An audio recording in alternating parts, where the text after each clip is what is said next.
Welcome, here I've got Xiaomi Redmi Note 9T and I'm gonna show you how to activate image stabilization while recording a video on this device.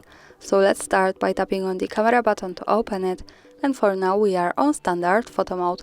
Let's change it to the video by using this settings bar and just simply going to the left. So here we are.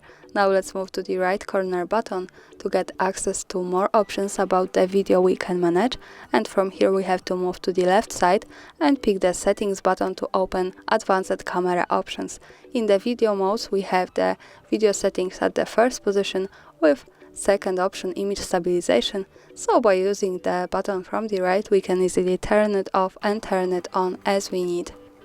And that's all, thanks for watching, subscribe our channel and leave the thumbs up.